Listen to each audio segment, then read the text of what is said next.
सभी को नमस्कार। आपका स्वागत है हमारे चैनल SKT इंट्रो डी पर। हमने चैनल के नाम में कुछ परिवर्तन किया है। पहले बच्चों के कमेंट आते थे, सर चैनल का नाम कोई ऐसा रखिए जिसे सब आसानी से ढूंढ सकें। तो आप यदि SKT इंट्रो डी लिखकर यूट्यूब पर सर्च करेंगे, सबसे पहले हमारा चैनल आ जाएगा। वहाँ प्लेलिस्ट में जाकर अपनी पसंद का, अपनी रुचि का कोई भी वीडियो देख सकते हैं, या फिर आपको जिस भी टॉपिक का वीडियो देखना उसको आप देख सकते हैं। हमने ज्योतिष विषय को छोड़कर बाकी सभी विषयों पर जो है वो वीडियो बनाए हुए हैं, अपलोड किए हुए हैं, कंटेंट प्रोवाइड करवाया हुआ है। एक ज्योतिष का बचा हुआ है, वो आगे भविष्य में हम वो भी प्रोवाइड करवा देंगे। हमारे द्वारा जो कंटेंट उपलब्ध करवाए गए हैं वो आप चाहे किसी भी प्रकार की परीक्षा की तैयारी कर रहे हैं जिसमें संस्कृत पूछी जाती है, संस्कृत से रिलेटेड, तो उसमें आप सब में वो जो है हमारा कंटेंट यूजफुल रहेगा। तो जैसे आप नेट की तैयारी कर रहे हैं, या कोई टेट है, एस्टेट, सी टेट, या कोई अदर टेट, या फिर आप कोई टीचिंग एग्जाम की प्रिपरेशन कर रहे हैं जैसे TGT, PGT, या फिर असिस्टेंट प्रोफेसर, या आप संस्कृत से रिलेटेड कोई कोर्स कर रहे हैं, विशारद कर रहे हो, शास्त्री कर रहे हो, MA कर रहे हो, आचार्य कर रहे हो, BEd कर रहे हो, तो सभी में जो हमारे द्वारा कंटेंट उपलब्ध करवाया गया है, जो हमारी वीडियोज हैं वो उपयोगी सिद्ध होंगी और उससे आपको अपने अध्ययन में बहुत सहायता मिलेगी। कारक परिचय हमारा हो गया और हमने कर्ता कारक भी देख लिया, कहाँ कहाँ पर कर्ता कारक का प्रयोग होता है, प्रथम विभक्ति कहाँ पर होती है। आगे है हमारा कर्म कारक, तो चलिए कर्म कारक शुरू करते हैं। सबसे पहले अधिकार सूत्र है कर्म कारक का, कारके। उसके बाद है जो सूत्र है कर्म कारक, कर्म संज्ञा कौन सा सूत्र करता है? ये करता है कर्तु रीप्सितमम कर्म। कर्तु रीप्सितमम कर्म यानी जो करता है वो उसका जो सबसे ज्यादा अभिष्ट जो चीज होती है, जो सबसे ज्यादा उसको पसंद होती है, उसकी कर्म संज्ञा होती है, वो कारक कर्म संज्ञक होता है। कर्तु क्रिया आप तुम इष्टतमम कारकम कर्म संज्ञम स्यात्, यानी जो करता है वो जिस किसी को भी प्राप्त करने के लिए क्रिया करता है, वो जो उसका सबसे अभिष्ट जो कारक होता है वो कर्म संज्ञक होता है। और कर्म संज्ञक जो कारक है उसमें कौन सी विभक्ति का प्रयोग किया जाता है? कर्म में द्वितीय विभक्ति का प्रयोग किया जाता है। कौन सी विभक्ति का प्रयोग किया जाता है? द्वितीय। ये आपको पता ही है कि 7 विभक्तियां होती हैं और प्रत्येक कारक के साथ अलग अलग विभक्ति का प्रयोग किया जाता है। तो कैसे कारक में द्वितीय, कैसे कर्म में द्वितीय विभक्ति का प्रयोग होगा? कैसा कर्म होना चाहिए? वो होना चाहिए अनुक्त कर्म। कैसा कर्म होना चाहिए? अनुक्त कर्म होना चाहिए। कैसा? अनुक्त कर्म। अनुक्त मतलब जिसको न कहा गया हो, इसको दूसरे और हम कह सकते हैं अनभिहित। आगे आएगा, सूत्र आता है एक अनभिहित। चलो आगे ही चलते हैं। ये आ गया, ये कह रहा है कि अनभिहित। अनभिहित मतलब यानी जिसको विशेष रूप से जिसका कथन नहीं किया गया है, यानी जो अप्रधान कर्म होगा उसमें क्या होगी? उसमें उसकी कर्म संज्ञा होगी। उसका क्या होगा? उसकी कर्म संज्ञा होगी। कौन से? अप्रधान कर्म की, यानी जो जिसको न कहा गया हो, जो अनुक्त हो।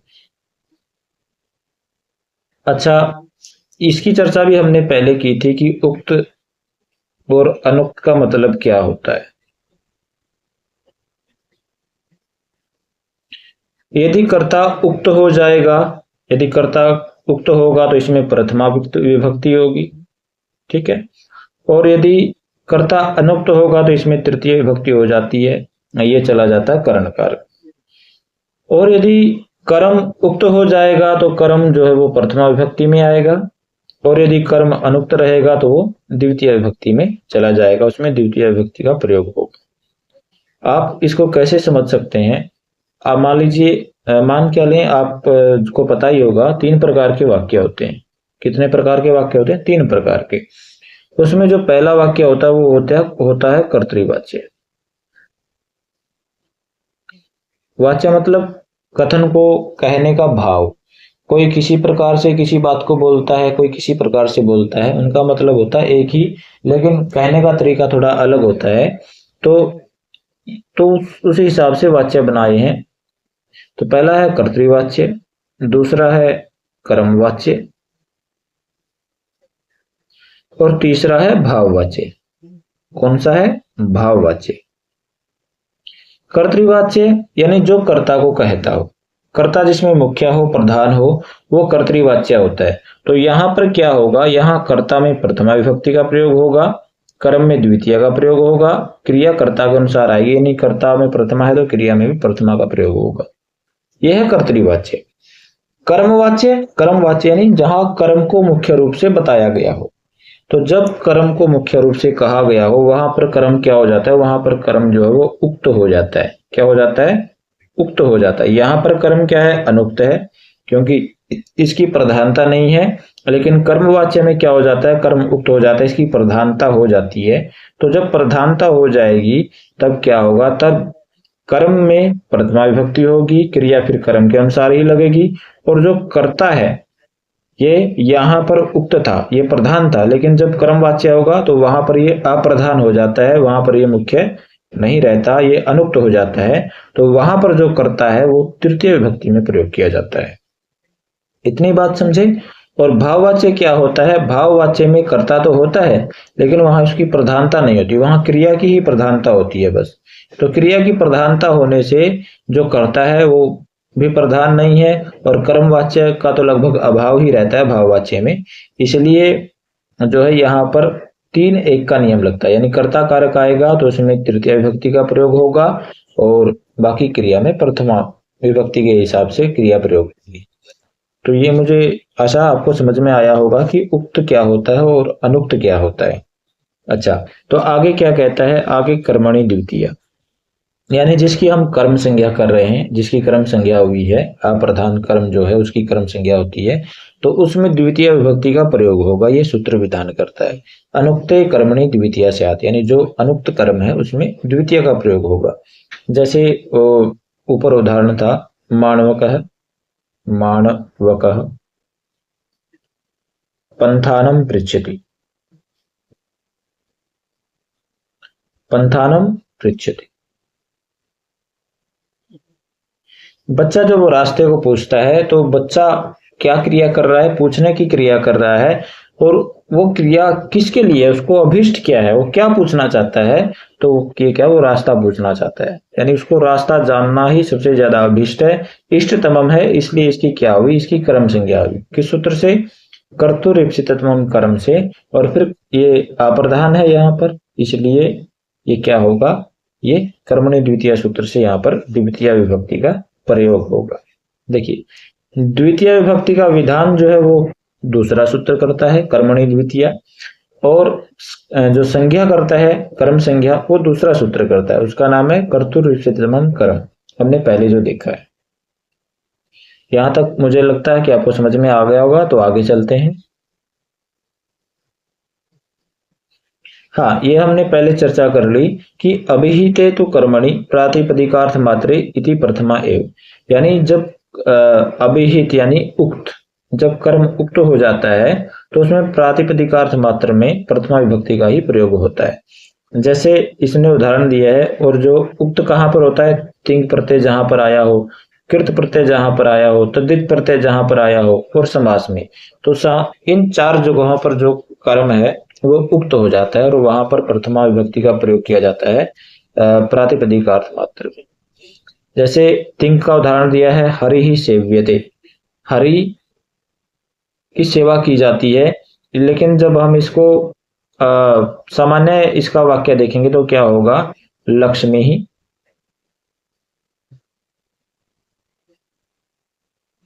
हरिम,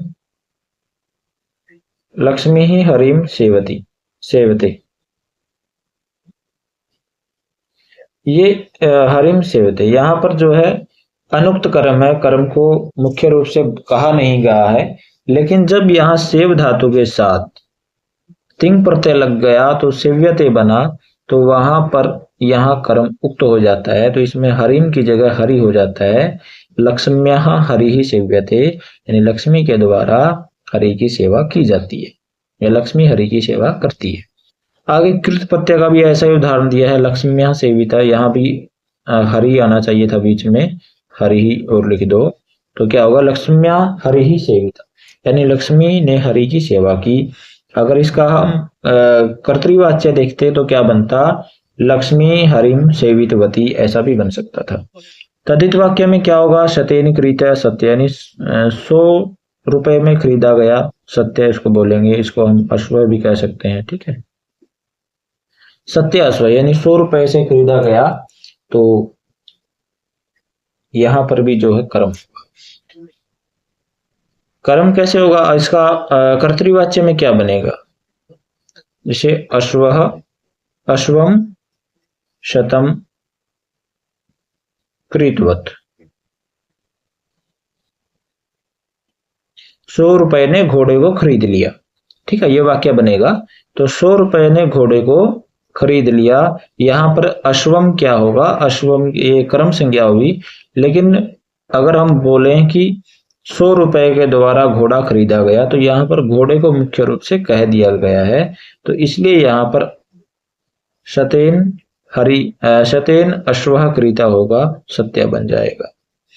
आगे समास, समास में भी कई बार होता है कि जहां कर्म उक्त हो जाता है, जैसे प्राप्त आनंदो यम, या ये जिसने आनंद प्राप्त कर लिया है, प्राप्त आनंद, यहाँ यम आना चाहिए था, यम यानी कर्म कारक में है, लेकिन ये जब समास हो गया तो ये कर्म कारक का लोप हो गया, कर्ता कारक में इसका वो हुआ है प्रयोग। चलिए आगे चलते हैं, मुझे लगता है आपको समझ आ गया होगा कि उक्त जो कर्म होगा उसमें जो है प्रथमा विभक्ति का प्रयोग होगा, और जो अनुक्त कर्म होगा उसमें द्वितीय विभक्ति का प्रयोग। आगे जो सूत्र आया है वो क्या कहता है, तथा युक्तम च अनिप्सितम, तथा युक्तम च अनिप्सितम, यानी वैसा होने पर, अनिप्सितम यानी जो इप्सित नहीं है, अनिप्सित है, उसकी भी क्या हो जाती है, कर्म संज्ञा हो जाती है। क्या कह रहा है, इप्सितमवत यानी जो सबसे ज्यादा पसंद है उसकी तरह, क्रिया क्रिया के द्वारा युक्तम जो युक्त होता है, अनिप्सितम अपि यानी जिसको न चाहा गया हो उसकी भी कारक की कर्म संज्ञम साथ कर्म संज्ञा हो जाती है। क्या कह रहा है कि इप्सितमवत यानी जिसको कर्ता सबसे ज्यादा चाहता हो, उस क्रिया को उसको प्राप्त करने के लिए कोई क्रिया कर रहा हो, लेकिन उससे कोई अनिप्सित कारक भी आ जाए तो उसकी भी क्या हो जाती है, कर्म संज्ञा हो जाती है। कैसे, ग्रामम गच्छस तृणम सपृशति, यानी गांव में जाता हुआ, तृणम सपृशति तनिकों को छूता है, उसका मुख्य इप्सित क्या है, गांव में जाना है, ठीक है, लेकिन वो जाते जाते क्या कर रहा है, तिनके को छू रहा है, तिनका उसको इप्सित नहीं है, वो तिनके को मतलब उसका इप्सित नहीं है, वो मुख्य नहीं है, लेकिन फिर भी वो जाते जाते कोई क्रिया कर रहा है, साथ में वो तिनका भी आ गया, वो अनिप्सित है, फिर भी वो क्रिया से युक्त है, तो इसलिए इसकी भी क्या हो गई, क्या होगी, इसकी भी कर्म संज्ञा हो गई। जैसे दूसरा उदाहरण इन्होंने दिया है, ओदनम भुंजानो विषम भुक्ते, यानी जो ओदन है भात खाता हुआ, विषम भुक्ते विष भी खा रहा है, तब उसका इष्ट क्या है कि वो भात खाना उसका इष्ट है, कोई जानबूझकर तो विष नहीं खाएगा, ठीक है, लेकिन वो भात में क्या जहर मिला हुआ है, विष मिला हुआ है, तो वो जब उसको खा रहा है ओदन को या भात को, तो उसके साथ वो विष भी खा रहा है, विष खाना उसको इप्सित नहीं है, वो नहीं चाहता कि मैं जहर खाऊं, लेकिन साथ में क्रिया हो रही है उसकी भी, इसलिए इसकी भी क्या हो गई, कर्म संज्ञा हो गई। कौन से सूत्र से हुई, तथा युक्तम चा अनिप्सितम, यानी क्रिया से युक्त है लेकिन कर्ता उसको चाहता नहीं है, फिर भी उसकी क्या हो जाती है, कर्म संज्ञा हो जाती है। और पीछे जो सूत्र आया है कर्मणि द्वितीया, इस कर्मणि द्वितीया सूत्र से कौन सी विभक्ति हो जाती है, द्वितीय विभक्ति का प्रयोग हो जाता है। ठीक है, आपको समझ में आया, आगे चलते हैं। आगे जो है अकथितं च, एक सूत्र आया है अकथितम च, ये कई बार परीक्षाओं में भी काफी पूछा जाता है, इसकी कारिका दी जाती है, अपादान आदि विशेषैर अविवक्षितम कारकम कर्म संज्ञम स्यात्, यानी अपादान आदि विशेषैर यानी अपादान आदि के द्वारा अविवक्षितम कारकम जिसको न कहा गया हो, ऐसे कारक की क्या हो जाती है, कर्म संज्ञा हो जाती है। क्या हो जाती है, कर्म संज्ञा हो जाती है। कैसे कारक की? जिस अपादान संप्रदान अधिकरण ये कारक दिए हुए हैं, इनके द्वारा कोई कारक आया हो, इनमें से कोई कारक आया हो, लेकिन उसको कर्ता कहना नहीं चाहता, उसको जो बोलने वाला वो बोलना नहीं चाहता, तो उनकी फिर क्या हो जाती है? वो कर्म संज्ञा हो जाती है। कैसे? आगे देखते हैं। 16 धातुएं दी हैं इसके लिए, ठीक है, 16 धातुएं इसके लिए दी हैं, तो उन 16 धातुओं के साथ जो है वो द्विकर्मक होती हैं, उनकी संज्ञा हो जाती है क्या? कर्म संज्ञा। जैसे दो याच, दो मतलब दोहना, याच मतलब मांगना, पच मतलब पकाना, दंड मतलब दंड देना, रुधि, प्रछि, ची, ब्रू, सास, जी, मत, मुश, चुराना। आगे है नी, री, कृष और वह। ये 16 धातुएं हैं। इन 16 धातुओं का जहां पर प्रयोग होगा, उन धातुओं के साथ मुख्य कर्म जो है उसमें तो मुख्य कर्म में तो जब द्वितीय विभक्ति का प्रयोग होगा ही, उसकी तो कर्म संज्ञा होगी ही, लेकिन जो अन्य अपादान कारक हो गया, संप्रदान कारक हो गया, अधिकरण कारक हो गया, वो उनको भी क्या होगी? उनकी भी कर्म संज्ञा हो जाएगी, उनकी भी क्या हो जाएगी? कर्म संज्ञा हो जाएगी। जैसे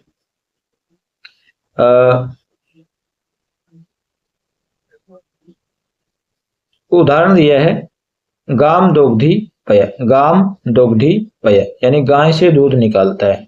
अब गाय से जो दूध निकालता है, गाय से दूध अलग हो रहा है, उसका अपाय हो रहा है, तो अलगाव अर्थ में अपादान कारक आना चाहिए, तो गाय जो है वो अपादान कारक है, लेकिन जो दुह धातु है, दुह धातु, इसके योग में क्या है? अकथितम च सूत्र आया है, ये कहता है दू, दू मतलब दोहने अर्थ में जो धातु है उसका क्या हो जाए? उसकी भी कर्म संज्ञा हो जाए।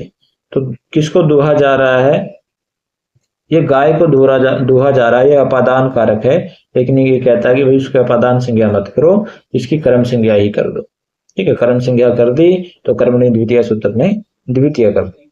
ठीक है, इसमें एक बात ध्यान रखना कि इसमें जो मुख्य कर्म है वो पय है, और इसमें गौण कर्म बना दिया, किसको बना दिया? गाय को बना दिया।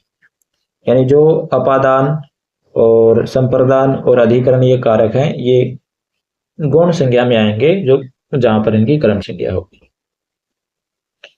आगे उदाहरण दिया इन्होंने, बलिम याचते वसुधा। बलि से जो है वो पृथ्वी को मांगता है। ये वामन अवतार आपने सुना हो तो उसमें है कि बलिम याचते वसुधाम, बलि से पृथ्वी का याचना करता है, दान मांगता है। तो इसमें बलि से मांगता है, ठीक है, बलि क्या है? अपादान कारक है, लेकिन यहां भी याच धातु का प्रयोग हुआ है, तो अकथितम च सूत्र कहता है कि जहां पर याच धातु हो वहां अपादान कारक की भी क्या हो जाएगी? कर्म संज्ञा हो जाएगी। ठीक है, अपादान कारक हो, संप्रदान कारक हो या अधिकरण कारक, तो यहां भी बलिम की अपादान संज्ञा होनी चाहिए थी, लेकिन हो गई कर्म संज्ञा। कर्मणि द्वितीय सूत्र से द्वितीय विभक्ति का प्रयोग हुआ। आगे है अविनीतम विनयम याचते। अविनीतम विनयम याचते, इसमें भी याच धातु आई है, यानी जो दुष्ट आदमी है उससे जो सरलता की प्रार्थना कर रहा है, याचना कर रहा है। दुष्ट आदमी में कभी सरलता आ ही नहीं सकती, फिर भी उससे प्रार्थना करने से क्या हर्ज है? लेकिन फिर भी क्या कहता है कि दुष्ट से प्रार्थना कर रहा है, तो दुष्ट से अपादान कारक होगा, लेकिन यहाँ पर याच धातु का प्रयोग हुआ है, अकथितम च सूत्र ने कर्म संज्ञा कर दी, कर्मणि द्वितीय ने द्वितीय कर दी। इसमें जो जैसे यहाँ पर है वसुधाम, आगे पया था ये यहाँ पर, और यहाँ पर विनियम है, इनकी जो कर्म संज्ञा होगी वो होगी कर्तुरिप्सितमम कर्म। कर्तुरिप्सितमम कर्म, ये जो सूत्र आया है पहले आपने जो पढ़ा है, उससे इनकी कर्म संज्ञा होगी, क्योंकि ये इप्सितमम कर्म है। और एक मुख्य कर्म है, वो क्या है? जो जैसे यहाँ पर बलि है, वहां पर गाय थी, यहाँ पर अविनीत है, तो ये गौण कर्म है, ये मुख्य कर्म नहीं है, अप्रधान कर्म है, इसलिए यहाँ पर इनकी जो संज्ञा होगी वो अकथितम च सूत्र से होगी, और दोनों में द्वितीय विभक्ति जो करेगा वो करेगा कर्मणि द्वितीय नामक सूत्र। ठीक है, चलिए आगे ऐसे ही उदाहरण दिए हैं। तंडुलान ओदनम पचती, यानी चावलों से जो भात पकाता है, तो चावलों से ये करण कारक आना चाहिए था, लेकिन यहाँ पर हो गया कर्म कारक। आगे है गर्गान, अपादान कारक आना चाहिए था। आगे गर्गान शतम दंडयति, गर्गों को 100 का दंड लगाता है, यानी गर्गों पर 100 का दंड लगाता, यहाँ पर अधिकरण कारक आना चाहिए था, लेकिन दंड धातु का प्रयोग हुआ है तो यहाँ पर कर्म का संज्ञा हो गई। आगे व्रजम अरुणोदय गाम, यानी गाय को जाते हुए को रोकता है, तो यहाँ पर गांव में जाते हुए को रोकता है, तो गांव में गाय को जाते हुए को रोकता है, गाय को जा रही है उसको रोक देता है, तो यहाँ भी क्या है, कर्म संज्ञा हुई है। मानवकम पंथानम पृच्छति, पृच्छ धातु का प्रयोग हुआ है, तो यह मानवक की भी क्या हुई है, कर्म संज्ञा हुई है। आगे वृक्षम अवचिनोति फलानी, चीय धातु यानी चुनने अर्थ में धातु आई है, तो फलानी की तो हुई है कर्म संज्ञा, वृक्ष की भी कर्म संज्ञा हुई है अकथितम च सूत्र से। आगे है सुधाम शीर्निधिम मथनाथी, अच्छा ऊपर रह गया। मानवकम धर्मम ब्रुते शास्त्री व, ब्रु या शास जहां पर होगी वहां भी अकथितम च सूत्र लगेगा, और यहाँ पर मानवक संप्रदान संज्ञा होनी चाहिए थी इसकी, लेकिन हो गई इसकी कर्म संज्ञा, किस लिए, इन धातुओं का प्रयोग हुआ इसलिए। आगे शतम जयति देवदत्तम, जो देवदत्त है वो 100 रुपए में जीतता है देवदत्त को, तो देवदत्त 100 रुपए जीतता है या देवदत्त से 100 रुपए जीतता है, तो यहाँ भी अपादान संज्ञा होनी चाहिए थी, लेकिन कर्म संज्ञा हो गई। आगे है सुधाम क्षीर निधि मथनाती, यानी क्षीर निधि को मथन कर रहे हैं सुधा से, उसके लिए, सुधा मतलब अमृत के लिए, जो क्षीर सागर है उसका मंथन कर रहे हैं, तो अमृत के लिए यहाँ पर संप्रदान संज्ञा होनी चाहिए थी, संप्रदान संज्ञा, लेकिन हो गई कर्म संज्ञा। क्यों, क्योंकि मथ धातु के साथ मथ धातु भी कर्मक है, इसके 2 कर्म होंगे, तो सुधा और क्षीर निधि दोनों ही कर्म संज्ञा हो गई। आगे देवदत्तम शतम मुस्नाति, देवदत्त से 100 रुपए चुराता है, तो यहाँ पर तृतीय पंचमी भक्ति होनी चाहिए थी कर्म अपादान कारक, लेकिन मुष धातु चुराने अर्थ में मुष धातु आई है, तो यहाँ भी क्या हुई, कर्म संज्ञा। ग्रामम अजाम नयति हरती कृष्टि वहाती वा, यानी गांव में बकरी ले जाता है, खींचता है या उठा के लेके जाता है, जो भी है, तो यहाँ भी जो नी री कृष वह, ये 4 धातुएं हैं, इन चारों के योग में भी अकथितम च सूत्र कहता है कि भाई जो अप्रधान जो कर्म है वो अप्रधान कर्म है, उसकी अकथितम च संज्ञा होती है, या फिर कह लो कि जो अपादान आदि कारक है, ठीक है, उसमें बकरी को गांव में ले जाता है, ये अधिकरण कारक यहाँ पर होना चाहिए था, गांव में अधिकरण कारक, लेकिन हो गया कर्म कारक, क्यों, इन धातुओं की वजह से। तो ये आपको समझ आया होगा। आगे चलते हैं, ये टेबल दिया है, ठीक है, आप इसको देख सकते हैं, जैसे ये मुख्य कर्म तो आपको पता ही है क्या है, दोगती पय, ये पय इसमें मुख्य कर्म है, दोगती दोना ये क्या है, ये क्रिया है। गौण कर्म क्या है, गाम, गाम यानी गाय को दूता है। बलिम अविनितम तंडुलान, इसमें भी गर्गान, व्रजम, माणवकम, ये सब क्या है, ये गौण कर्म है। और अपादान से कर्म कौन से क्या बना है, ये अपादान से कर्म बना है, गाय, बलि, अविनित और तंडुल। आगे है करण से कर्म बना है, कौन सा, ये तंडुल, ये चावलों से भात पकाता है, तो चावल करण कारक बनना आना चाहिए था चावल में, लेकिन पच के धातु में, पच धातु के योग में द्वितीय का विधान होता है, इसलिए क्या हुआ, यहाँ पर करने की जगह कर्म कारक हुआ है। आगे अपादान कारक गर्गान में, संप्रदान कारक व्रजम में अधिकरण कारक होना चाहिए था। आगे अच्छा, व्रज में गाय को ले जाता है। आगे माणवक में भी संप्रदान कारक होना चाहिए था, वृक्षम में भी अपादान कारक होना चाहिए था, माणवक में संप्रदान, देवदत्त में अपादान कारक होना चाहिए था, क्षीर निधि में भी अपादान कारक होना चाहिए था। तो इस प्रकार से जो है ये जो अपादान आदि कारक है उनको कर्म कारक कर देता है, जब ये 16 धातुओं का प्रयोग होता है जो हमने आपको ऊपर बताई है। और इन 16 धातुओं का जब प्रयोग होगा तो वहां कौन सा सूत्र लगेगा, कोई भी धातु आएगी 16 में से तो सूत्र आएगा अकथितम च। क्या सूत्र है? अकथितम च। ये सूत्र लगेगा, ये कर्म कारक का विधान करेगा और कर्मणी द्वितीय से द्वितीय विभक्ति होगी। आगे चलते हैं।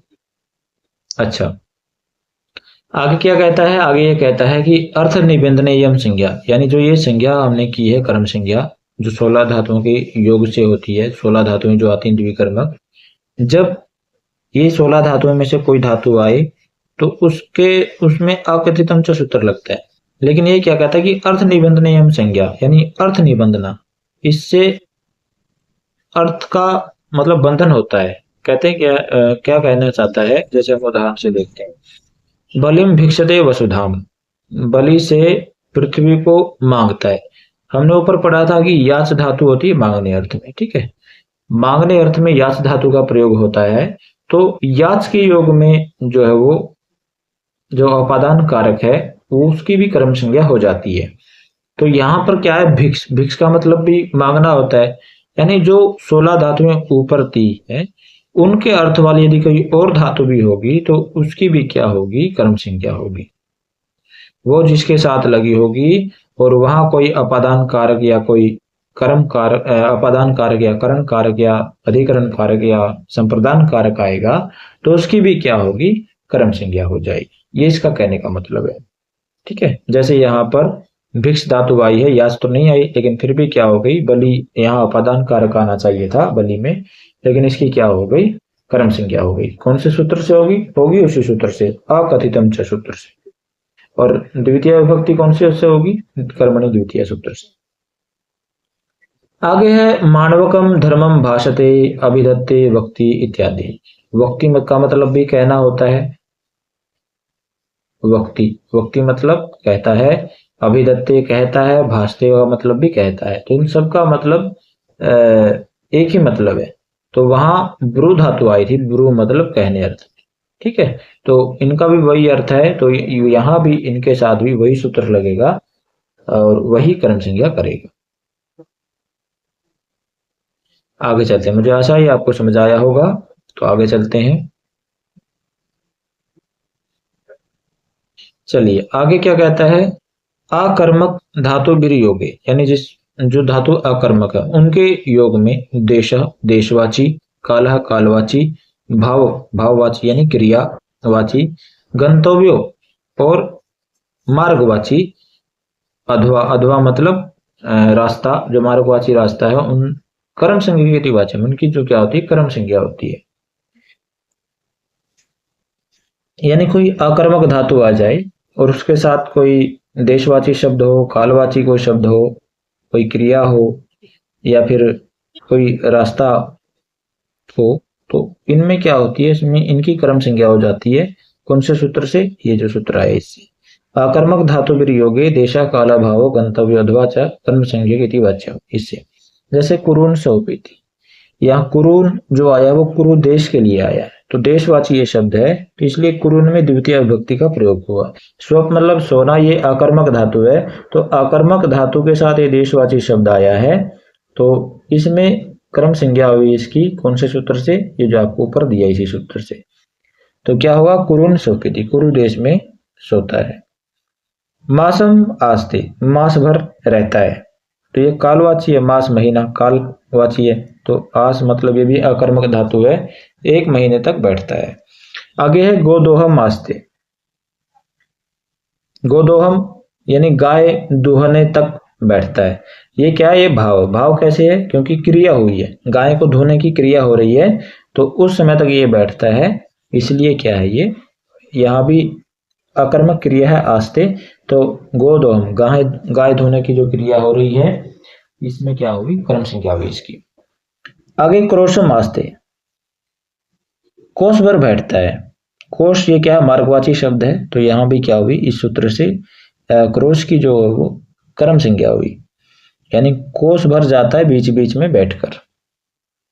चलिए, और कर्मणि द्वितीय सूत्र से क्या हो जाएगी, द्वितीय विभक्ति हो जाएगी। आगे चलते हैं।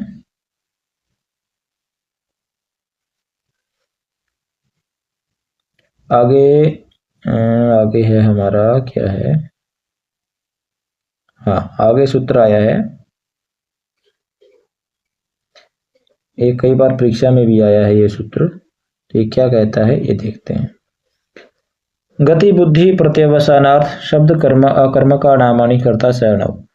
ये क्या कहता है, गति, गति अर्थ वाली जो धातुएं हैं, बुद्धि, बुद्धि अर्थ वाली जो धातुएं हैं, प्रत्यवसान, प्रत्यवसान क्या होता है, खाना, ठीक है, खाने के अर्थ में जो धातु है, शब्द कर्म यानी शब्द कर्मक जो धातुएं हैं, अकर्म का नाम, और जो अकर्मक धातुएं हैं उनका अणि, अणि मतलब अण प्रत्याहार होने पर निजंत अवस्था में जो करता है सरणव, वह निजंत अवस्था में क्या हो जाता है, कर्म हो जाता है। अच्छा, ये कह रहा है कि जो गति अर्थक, बुद्धि अर्थक और प्रत्यावसान भक्षण अर्थक, खाने अर्थक और शब्द कर्मक और अकर्मक धातुएं हैं, जो उनका कर्ता होता है वो निर्जंत अवस्था से पहले, यानी जब निर्जंत अवस्था नहीं होती तब वो कर्ता तो होता है, लेकिन जब उनकी निर्जंत अवस्था हो जाती है, निर्जंत अवस्था के बाद वो कर्ता जो कर्म में बदल जाता है, यानी उसकी कर्म संज्ञा हो जाती है, वो कर्म बन जाता है। कैसे, जैसे इसमें आया शत्रुन आगमयत सवर्गम वेदार्थम स्वान अवेदयत आशयत चामृतम देवान वेदम अध्यापयत विधिम आशयत सलीले पृथ्वी यह स में श्री हरिगति। इसके जो उदाहरण है वो आगे दिए हैं, थोड़ा खोलकर, जैसे देखो ये दिया है, पहला नृत्य से पूर्व, यानी जब निर्जंत अवस्था नहीं थी तब, तब क्या था, शत्रु आगच्छन स्वर्गम, शत्रु जो है स्वर्ग में गए, लेकिन जब निर्जंत अवस्था हो जाती तो कोई प्रेरक उनका हो जाता है, तो प्रेरक होने पर निर्जंत अवस्था में हरि ने उनको प्रेरित किया, यानी हरि ने उनको भेज दिया। तो यहाँ पर शत्रु कर्ता कारक था, शत्रु कर्ता कारक था, लेकिन जब निर्जंत अवस्था हो गई तो ये कर्ता कारक क्या हो गया, ये कर्म बन गया। ठीक है, आगम्यत मतलब भेज दिया स्वर्गम, स्वर्ग को, हरि ने शत्रुओं को, दुश्मनों को स्वर्ग में भेज दिया।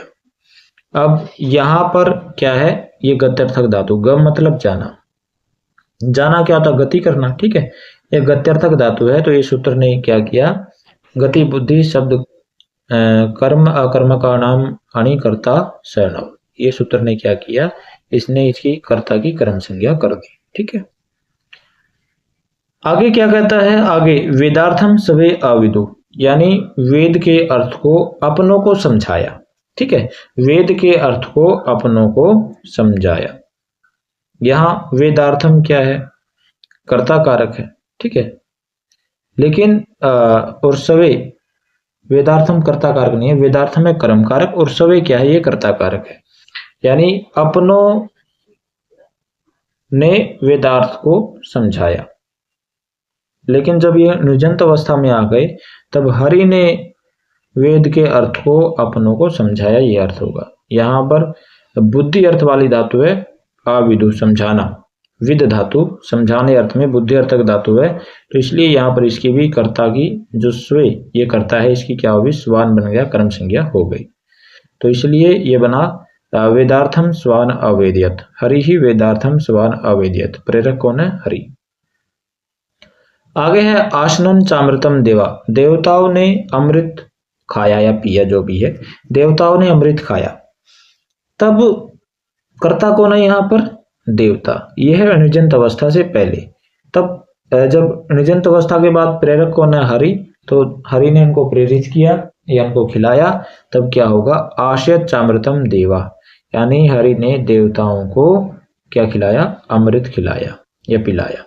तो यहाँ पर देवा पूर्व में निर्जंत से पहले कर्ता कारक थे, बाद में क्या हो गए, ये कर्म कारक बन गए, तो देवा का देवान हो गया। तो ये कौन सी धातु है, प्रत्यावसान। प्रत्यावसान क्या होता है, प्रत्यावसान क्या होता है, खाना। ठीक है, ये खाने अर्थ में, ठीक है, आशयत अशनन धातु क्या है, ये खाने अर्थ में, अश धातु। चलिए आगे एक और उदाहरण बचा है इसका, दो उदाहरण बचे हैं। आगे है क्या, देखो कहता है, वेदम अध्ययत विधि, विधि ने वेद पढ़ा। ठीक है, विधि ने वेद पढ़ा, क्या पढ़ा, वेद। तो इसमें क्या हुआ, ये विधि जो कर्ता कारक है निर्जंत अवस्था से पहले, जब निर्जंत अवस्था हो गई तो हरि ने विधि ब्रह्मा को वेद पढ़ाया, ठीक है, तब यहाँ पर क्या होगा, विधि कर्म कारक बन गया। ये शब्द कर्मक धातु है अध्येत, शब्द कर्मक यानी इसका कोई शब्द कर्म है, वेद इसका कर्म। आगे है आसत सलीले पृथ्वी।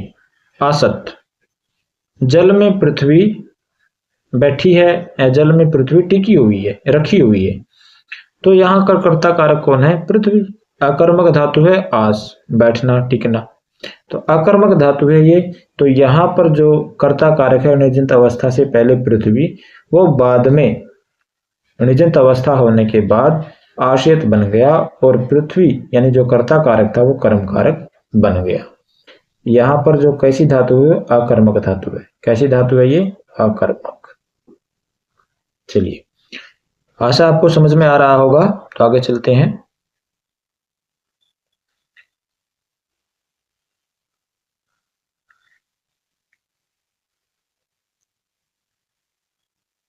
अच्छा, अब जो हमारा टॉपिक चला हुआ वो क्या चला हुआ है कि निर्जंत अवस्था से पहले का जो करता है वो निर्जंत अवस्था के बाद क्या हो जाता है, कर्म बन जाता है। तो आगे ये कहता है कि नी वायुर न, नी मतलब ले जाना, ले जाना, ये भी गति है।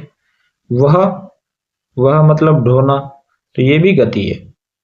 तो ये कहता है, सूत्र कहता है कि भाई जो नी धातु है और वह धातु, ये भी गति अर्थक धातु है, लेकिन इन दोनों धातुओं के योग में क्या नहीं होगा, जो निजंत से पहले जो करता है वो निजंत के पश्चात जो कर्म नहीं होगा, यानी वो वैसे का ज्यों का त्यों रहेगा, ठीक है, वो नहीं होगा।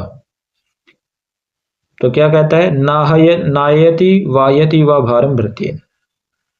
तो यहाँ पर क्या हो गया, जो निजंत अवस्था में जो करता है वो करण कारक बन जाता है। किसमें, नी और वह धातु का प्रयोग होने पर। पहले जो पहले जो सूत्र आया था वो क्या कह रहा था कि कोई गत्यार्थक धातु हो, यानी जिस धातु से गति का पता चले, कोई बुद्धिर्थक धातु हो, जिस धातु से बुद्धि का पता चले, कोई प्रत्यावसानार्थ यानी कोई प्रत्यावसानार्थ कोई खाने वाली धातु हो, भक्षण अर्थ की कोई धातु हो, खाने वाली जिसे खाने का पता चले, कोई शब्द कर्मक धातु हो, कोई अकर्मक धातु हो। तो ये जो धातुएं हैं 5 प्रकार की, उनसे पहले जो निर्जंत अवस्था से पहले का जो करता है वो निर्जंत अवस्था के बाद कर्म बन जाता है। लेकिन आगे ये सूत्र कहता है कि भाई नी और वह, ये दोनों धातुएं भी क्या है, गति अर्थ वाली धातुएं हैं, लेकिन इनका जो करता है निर्जंत अवस्था से पहले जो करता होता है वो निर्जंत अवस्था के बाद कर्म नहीं बनता, वो क्या हो जाता है, वो करण कारक में चला जाता है। ठीक है, यह ध्यान रखिएगा। नायति वाहयति व भारम भृत्येन, यानी जो नौकर है उससे भार ढुलवाता है, भोजा ढुलवाता है। चलिए आगे चलते हैं। नियंत्री कर्तृकस्य बहिर अनिषेध, वो पहले सूत्र क्या था, अपवाद था। कौन सा, पहले सूत्र का, जो गति बुद्धि प्रत्यवसानार्थ शब्द कर्म अकर्म का नाम अनिकर्ता शरण हो, उस सूत्र का ये सूत्र अपवाद था। कौन सा, नी वायुर्न। फिर आगे सूत्र आ गया नियंत्री कर्तृकस्य बहिर अनिषेध। ये क्या कह रहा है कि वह धातु का अर्थ, ठीक है, वह धातु का जो अर्थ है वहां पर यदि उसके साथ उसका कोई नियंत्रण करता आ गया, वह धातु के साथ कोई नियंत्रण करता है, वहन करना, वह मतलब वहन करना, और नियंत्री करता कर से यानी कोई नियंत्रण करने वाला, कुछ कोई उसको कंट्रोल करने वाला है, तब वहां पर क्या होगा, वहां पर जो करता है जो निजंत अवस्था से पहले क्या हो जाता है, निजंत अवस्था से पहले जो करता होता है तो निजंत अवस्था के बाद वो कर्म हो जाता है। यानी वहां पर ये सूत्र नी वायुर्न जो हमने इससे पहले पढ़ा, ये सूत्र वहां पर काम नहीं करता।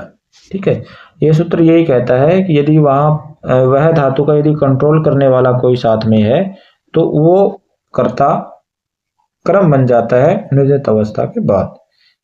ठीक है, जैसे इसमें आया है वाहयति रथम वाहन सूत्र। ठीक है, जो सारथी है वो वाह क्या होता है, जो घोड़े कह लो या जिसको वहन करते हैं वो। ठीक है, तो सारथी ही नहीं, नियंत्रण करता कोई भी हो सकता है। ठीक है, कोई आदमी भी हो सकता है, कोई सारथी हो सकता है, कोई बच्चा भी हो सकता है। तो जो नियंत्रण करने वाला है यदि वहां पर है साथ में, तो जो करता है निजंत से पहले का वो कर्म में निजंत अवस्था में कर्म बन जाता है। ठीक है, ये आप देखिएगा यहाँ पर वाह पूर्व वाक्य में क्या था, ये करता थे, लेकिन जब निजंत अवस्था हुई तो निजंत अवस्था में क्या बन गया, कर्म बन गया। इसका पूर्व वाक्य क्या बनेगा, ये बनेगा सुतः वाहन, नहीं ये तो कर्म के बाद होगा, ये निजंत अवस्था से पहले।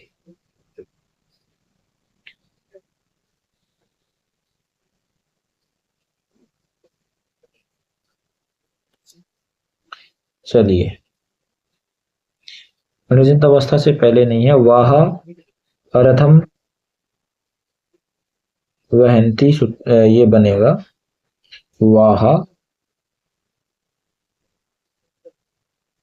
रथम वहंती। निजंत अवस्था से पहले ये बनेगा, लेकिन इसके जो है दो तरह से ये बन सकता है, ये सुता वाही रथम वाहयति यह भी बन सकता है, और वाहयति रथम वाहन सुत ये भी बन सकता है। ठीक है, यहाँ पर कह रहा है कि अनिषेध, निषेध नहीं होता, ये हो सकता है। क्यों? क्योंकि इसका जो कंट्रोल करता है, नियंत्रण करता है, वो यहाँ पर है। तो जो नियंत्रण करने वाला होगा वह धातु का, तो वहां पर कर्ता जो कर्म में बदल जाएगा। चलिए आगे चलते हैं। आगे क्या कहता है, आदि खाद्योर्न, प्रत्यावसानार्थ आया था कि खाने अर्थ में जो निजंत से पूर्व जो करता है वो निजंत के बाद कर्म में बदल जाएगा। लेकिन यहाँ ये कह रहा है कि आदि खाद्योर्न, आद, आद या अद और खाद, इन दोनों धातुओं का मतलब भी क्या होता है, खाना होता है। तो ये सूत्र कहता है कि भाई इन धातुओं के आने पर जो निजंत से पूर्व का करता है वो निजंत के बाद क्या होता है, कर्म नहीं बनता। ठीक है, तो कर्म का ये निषेध करते हैं, ना आया है तो निषेध करता है कि भाई निजंत अवस्था के बाद जो कर्ता कर्म नहीं बनता है वो क्या होता है, वो करण कारक बनता है। तो ये इसका उदाहरण दिया है, आदयति खादयति व अन्नम बटुना। चलिए आगे चलते हैं। ये फिर पिछले सूत्र का पाद आ गया, भक्षेर अहिंसार्थस्य न, भक्षे अहिंसार्थस्य न। जब भक्ष धातु अहिंसा के अर्थ में होगी तब तो क्या होगा, तब कर्म कारक नहीं होगा, कर्ता कर्म में नहीं बदलेगा। लेकिन जब भक्ष का अर्थ हिंसा होगा, भक्ष हिंसा के लिए प्रयोग होगी, तब जो है निजंत से पूर्व का जो करता है वो कर्म में बदल जाएगा। कैसे? जैसे ये दिया उदाहरण, भक्षयति बलिवर्दान सस्य, यानी जो बैल है वो फसल को खा जाते हैं, नष्ट कर देते हैं। यहाँ पर फसल की हिंसा हो रही है, इसलिए जो करता है बलिवर्द यानी बैल, इसमें निजंत के बाद ये बलिवरदान बन गया, यानी ये कर्म में इसका परिवर्तन हो गया। ठीक है, लेकिन यहाँ ऊपर नहीं हुआ भक्षयति अन्नम बटुना, यहाँ पर क्यों नहीं हुआ? क्योंकि बच्चे के द्वारा अनाज खाया जाना कोई हिंसा का कार्य नहीं है। ठीक है, इसलिए यहाँ पर क्या हो गया, यहाँ पर कर्ता बटु ये करता था, इसको कर्म नहीं हुआ, निजंत अवस्था के बाद इसको क्या हुआ, ये कर्म कार्य बन गया। ठीक है, चलिए आगे है जलपति प्रभृति नाम उपसंख्यानम, यानी जल्प होता है बोलना, प्रभृति नाम आदि जो बोला अर्थ वाली जो धातुएं हैं, ये उपसंख्यानम विकल्प से क्या होता है, इनका जो है वो कर्म में परिवर्तन हो भी जाता है निजंत अवस्था के बाद, और नहीं भी होता। उपसंख्यानम क्या था, विकल्प से, एक बार हो जाएगा एक बार नहीं होगा। जैसे जल्पयति भाष्यति व धर्मम पुत्रम देवदत्त, जो देवदत्त है वो पुत्र को धर्म बताता है, ठीक है। तो ये इसका उदाहरण है। जल्प और भाष ये दोनों धातुएं कौन सी? शब्द कर्मक धातु हैं। जो हमने पहले सूत्र पढ़ा था उसमें ही आया है शब्द कर्मक जो धातु है, उनका जो करता है निजंत अवस्था से पहले, वो निजंत अवस्था के बाद क्या हो जाता है? कर्म बन जाता है। तो इसमें ये विकल्प से कर दिया है कि जल्प और भास आदि जो धातुएं हैं वो क्या है, उनसे विकल्प से होता है कि एक बार हो जाएगा, एक बार नहीं हो जाएगा। चलिए आगे चलते हैं।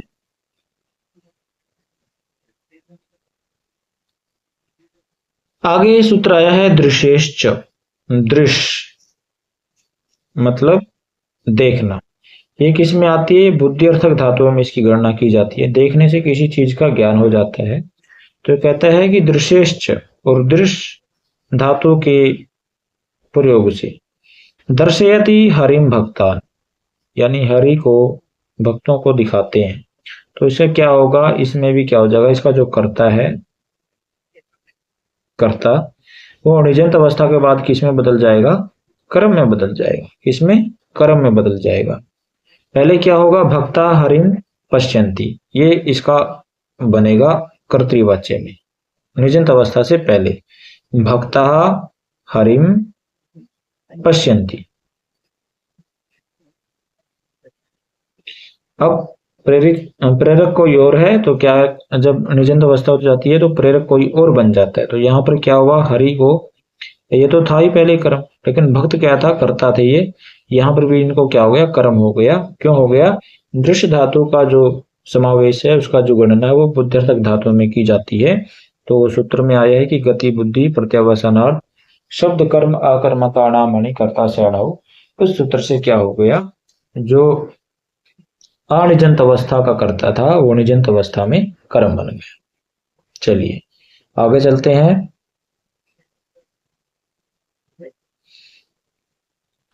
आगे क्या कहता है? शब्दायते न। शब्दायते न, इसका मतलब होता है शब्दायते जो धातु है इसमें क्या क्यंग प्रत्यय लगकर बना? शब्दायते क्यंग। तो इससे क्या होता है? इससे जो ये निजंत अवस्था में जब ये आती है तो इसका जो कर्ता वो कर्म में नहीं बदलता, ठीक है। ये निषेध कर दिया इसने। तो क्या बनेगा? शब्दायति देवदत्तेन। क्या बनेगा? शब्दायति देवदत्तेन। चलिए आगे चलते हैं। आप इसे अच्छी तरह से ध्यान से सुने और अच्छी तरह से अपना इसका फिर से एक बार अभ्यास करें ताकि आपको दोबारा भूल न लगे। चलिए आगे ह्री क्रोर अनत्र श्याम। अनत्र श्याम का मतलब होता है विकल्प से, जहां पर ह्री होगी और क्री धातु होगी। ये क्या कहता है कि भी नव निजंत अवस्था में वा विकल्प से कर्मशात कर्म हो जाता है। यानी इन दोनों धातुओं का जो कर्ता है, कर्ता कर्ता निजंत अवस्था से पहले, निजंत अवस्था के बाद वो क्या हो जाता है? कर्म बन जाता है। कैसे? विकल्प से। विकल्प क्या मतलब? एक बार कर्म बन जाएगा, एक बार नहीं बनेगा। तो इसका उदाहरण दिया है हार्यति कार्यति व भृत्यम भृतेन व कटम। यानी जो नौकर है उससे कट बनवाता है या निर्माण करवाता है।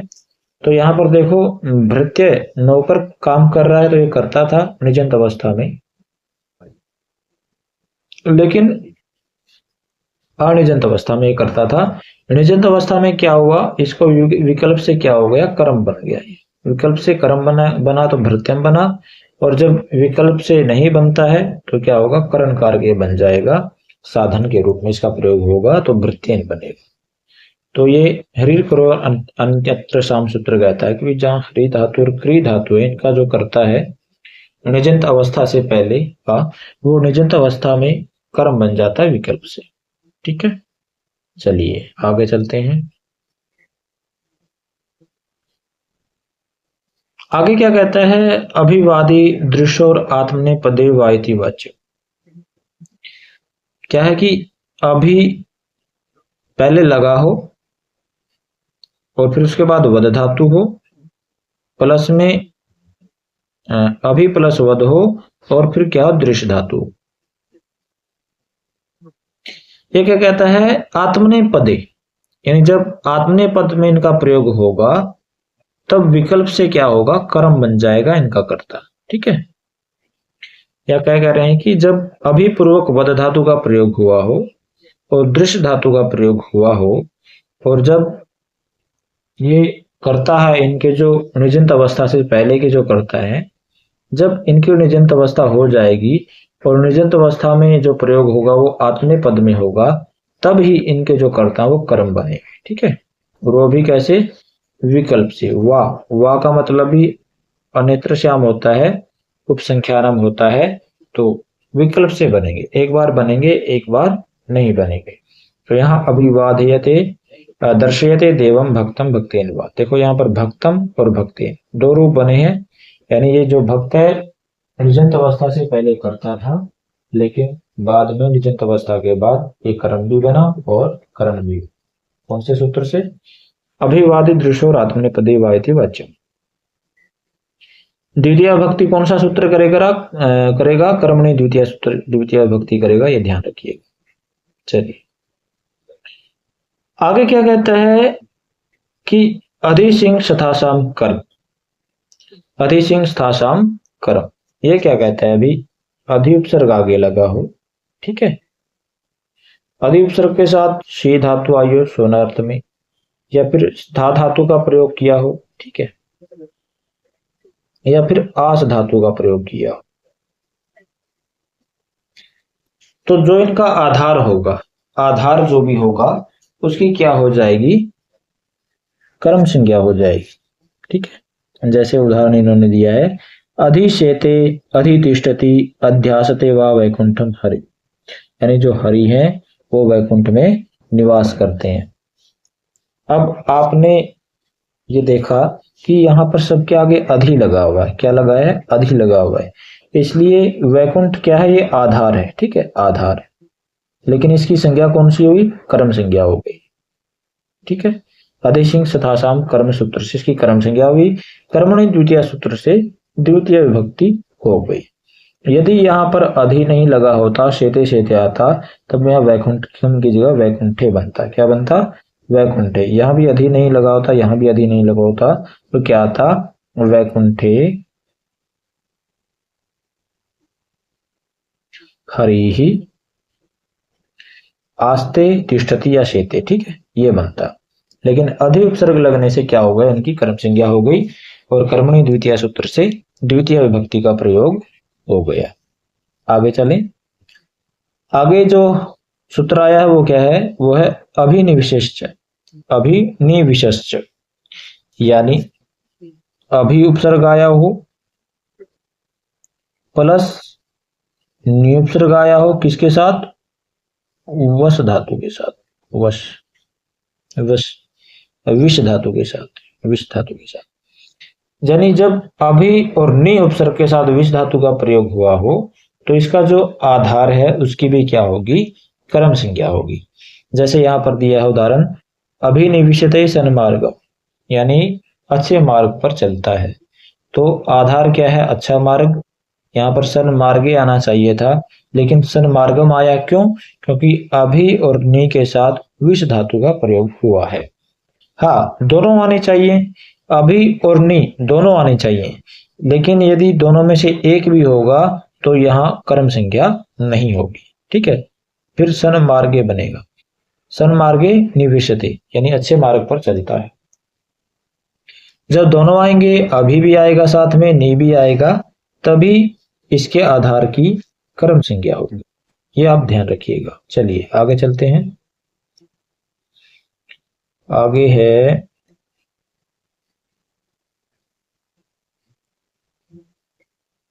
हाँ जी, आगे क्या कह रहा है, उप अनु अधि आंग वस। अच्छा, क्या कह रहा है, उप अनु अधि और आंग, उप अनु अधि और आंग, आंग मतलब आ भी कह सकते हैं, इनके साथ जब वस धातु का प्रयोग हो। ठीक है, इनके साथ जब वस धातु का प्रयोग हो तो जो आधार होता है इसका, इनका, उसकी क्या होगी, कर्म संज्ञा होगी। क्या होगी, कर्म संज्ञा होगी। जैसे उदाहरण दिया है, उपवसति, अनुवसति, अधिवसति, आवसति, वैकुंठम हरि, यानी वैकुंठ में हरि निवास करते हैं। अब यदि यहाँ पर ये उप के साथ, वस के साथ उप नहीं आया होता, ठीक है, अनु नहीं आया होता, अधि नहीं आया होता, आव नहीं आया होता, तब यहाँ पर वैकुंठम की जगह क्या होता, वैकुंठे। क्या बनता, वैकुंठे। तो सूत्र ध्यान रखिएगा, उप अनु अधियांग वसा। ठीक है, ये सूत्र क्या कहता है कि जब उप और अनु और अधि और आंग इनके साथ वस का प्रयोग होता है तो इसका जो आधार है उसकी क्या हो जाती है, कर्म संज्ञा हो जाती है। चलिए आगे चलते हैं।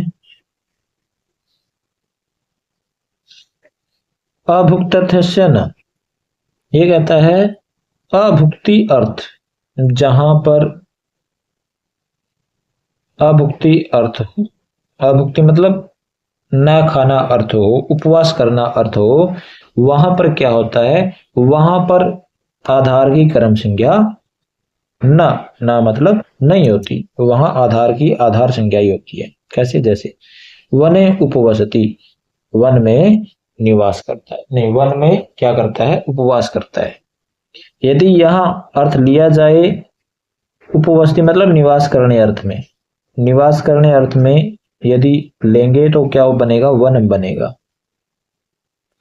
पीछे वाला सूत्र यही कहता है ना कि उप अनु अधि आंग वस, यानी उप के साथ वस का प्रयोग हुआ हो तो जो आधार होता है उसकी क्या हो जाती है, कर्म संज्ञा हो जाती है। लेकिन यहाँ पर क्या है, जब हमने अर्थ लिया है वो रहना अर्थ नहीं लिया है, यहाँ पर अपने उपवास करना अर्थ लिया है। तो उपवास करने अर्थ में जब हम इसका प्रयोग करेंगे उपसर्ग के साथ वस धातु का, तब वहां आधार की अधिकरण संज्ञा होगी, कर्म संज्ञा नहीं होगी। ठीक है, चलिए आगे चलते हैं।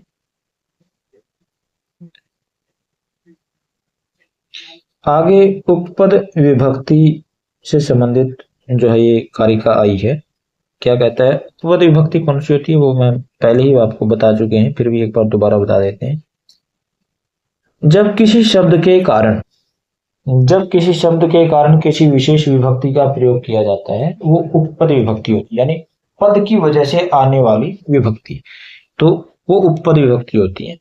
यहां भी कुछ शब्द दिए हैं, जैसे उभयतः, सर्वतः, दिक धिक, ऊपरी ऊपरी, अधि अधि, अधो अधो। ठीक है, तो ये जो शब्द आए हैं इनकी वजह से जो है द्वितीय विभक्ति का प्रयोग हुआ है। तो उभयता मतलब दोनों ओर, उभयता कृष्णम गोपा, कृष्ण के दोनों ओर गोपाले हैं, गोपाल हैं। सर्वतः कृष्ण यानी कृष्ण के चारों ओर, सब ओर ग्वाले हैं। धिके कृष्णा भक्तम, यानी जो कृष्ण का भक्त नहीं है उसको धिक्कार है, तो धिक के साथ भी द्वितीय विभक्ति का प्रयोग होगा।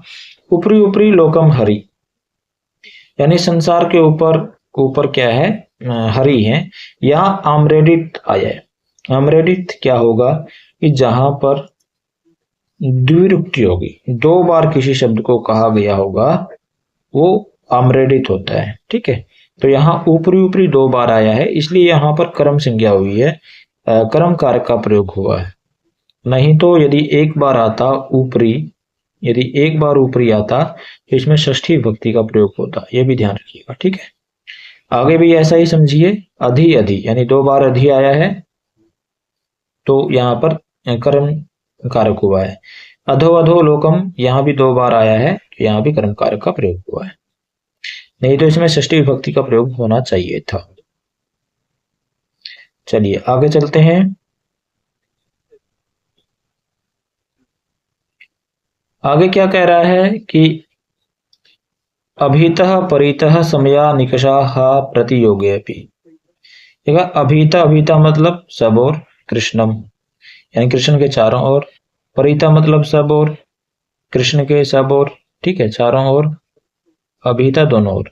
आगे है समया, नजदीक, ग्रामम समया, गांव के नजदीक। निकषा का मतलब भी नजदीक होता है, लंकाम निकषा, गांव के नजदीक। अच्छा, जहां पर समया और निकषा आएंगे वहां पर तो द्वितीया होगी, लेकिन जहां यदि हम समीप शब्द का प्रयोग करें, समीपम, तो वहां पर षष्ठी का प्रयोग होगा, ये भी ध्यान रखिएगा। ग्राम से समीपम, कृष्ण से समीपम, कृष्ण के समीप, गांव के समीप। लेकिन जब स्पेशल शब्द समय और निक्षा का प्रयोग करेंगे तब द्वितीय का प्रयोग होगा, जिसके समीप होंगे। हा कृष्ण अभक्तम, हाय, हा मतलब धिक का ही अर्थ में लिया गया है, हा अरे, ठीक है, हाय कृष्ण अभक्तम, जो कृष्ण का भक्त नहीं है उसको धिक्कार है। चलिए इनके योग में क्या, प्रति के योग में भी क्या हो जाती है, द्वितीय होती है, भुभुक्षितम न प्रतिभाति किंचित, यानी भूखे को कुछ भी अच्छा नहीं लगता। यहाँ भुभुक्षित में द्वितीय हुई प्रति के योग के कारण। चलिए आगे कहते हैं, आगे क्या है, आगे है अंतरा अंतरेण युक्ते, यानी अंतरा और अंतरेण इन दोनों के साथ भी क्या होता है, द्वितीय विभक्ति होती है। कैसे, अंतरा होता है बीच में, ठीक है, अंतरेण होता है बिना, बिना बिना के साथ द्वितीय तृतीय और पंचमी का प्रयोग होता है, ठीक है। और अंतरा मतलब बीच में, तो जहां पर अंतरा का प्रयोग होगा जिन दो के बीच में होगा उन दोनों में द्वितीय विभक्ति। जैसे त्वा माम अंतरा हरि, तुम्हारे और मेरे बीच में हरि है, तो तुम्हारे और मेरे हम दोनों के बीच में है, इसलिए हम दोनों में क्या हुई, द्वितीय विभक्ति का प्रयोग हुआ, किसके कारण, अंतरा के कारण। आगे अंतरेण, अंतरेण मतलब बिना, हरिम न सुखम, हरि के बिना सुख नहीं है, तो जिसके बिना, किसके बिना, हरि के बिना, तो हरि क्या हुआ, कर्म कारक हुआ, इसमें द्वितीय विभक्ति का प्रयोग हुआ। अंतरा और अंतरेण के साथ द्वितीय का प्रयोग होता है, ये भी ध्यान रखिएगा। आगे है कर्म प्रवचनीय, कर्म प्रवचनीय ये क्या है, अधिकार सूत्र है। कर्म प्रवचनीय क्या होते हैं, चलो आगे देखते हैं कर्म प्रवचनीय किसे कहते हैं। चलिए कर्म प्रवचनीय का लक्षण दिया है, क्या दिया है, हरिस्वामी ने दिया है, क्रियाया द्योतको नायम संबंधस्य तो वाचक नापि क्रियापदाक्षेपो संबंधस्य तो भेदक, यानी इसे हमें किसी क्रिया का पता नहीं चलता लेकिन संबंध का पता चल जाता है। ये किसी क्रिया पद का आक्षेप नहीं करता लेकिन संबंध को ये अलग कर देता है, भेद कर देता है संबंध का, ठीक। ये किसकी है, कर्म प्रवचनीय की परिभाषा है, ये हरिस्वामी ने इसको लिखा है। आप ऊपर इसमें भी देख सकते हैं कि क्या कहते हैं, तत्वबोधिनी कार, हरिस्वामी जी कहते हैं कि जो कर्म प्रवचनीय है वो क्रिया को द्योतित नहीं करते हैं, वो क्रिया का द्योतक नहीं होता और ना ही संबंध का वाचक ही, दूसरी कोई क्रिया को भी वो आक्षेप से लक्षित नहीं करता, केवल संबंध का भेदक होता है। ये इसका लक्षण है, किसका, कर्म प्रवचनीय। आगे क्या कहता है, अनुर्लक्षणे, अनुर्लक्षणे, अनु जो उपसर्ग है, अनुपसर्ग, यदि ये किसी लक्षण को बताता है, लक्षण द्योतित करने पर अनु की कर्म प्रवचनीय संज्ञा होती है। कौन सी संज्ञा होती है, कर्म प्रवचनीय संज्ञा, लक्षण द्योतित करने की। आगे सूत्र क्या कहता है कि कर्म प्रवचनीय युक्त द्वितीय, और जिसकी कर्म प्रवचनीय संज्ञा होगी उसमें क्या होगा, द्वितीय विभक्ति का प्रयोग होगा, ठीक है, ये भी ध्यान रखिएगा। अच्छा इसका उदाहरण दिया है, जपम अनुप्रावर्षत, जपम अनुप्रावर्षत यानी जप करने के तुरंत बाद क्या हो गया, बारिश हो गई, जपम अनुप्रावर्षत, प्रावर्षत। अनु यहाँ क्या लक्षित कर रहा है कि भाई जैसे ही जप खत्म हुआ वैसे ही वर्षा हो गई। यहाँ जो लक्षण किसका है, जप का, ठीक है, जब इंगित कर रहा है, लक्षित कर रहा है कि जब पूरा होते ही वर्षा हुई, यानी जब पूरा होने से पहले वर्षा नहीं हुई थी, तो ये जब की महिमा को गुणगान कर रहा है, जब को लक्षित करके अनु यहाँ पर कुछ संकेत दे रहा है, इसलिए जब में क्या हो गई, कर्म प्रवचनीय संज्ञा हुई जबकि, और द्वितीय भक्ति भी किसकी, कर्मणि द्वितीय सूत्र से, नहीं कर्म प्रवचनीय युक्त द्वितीय सूत्र से। चलिए आगे चलते हैं।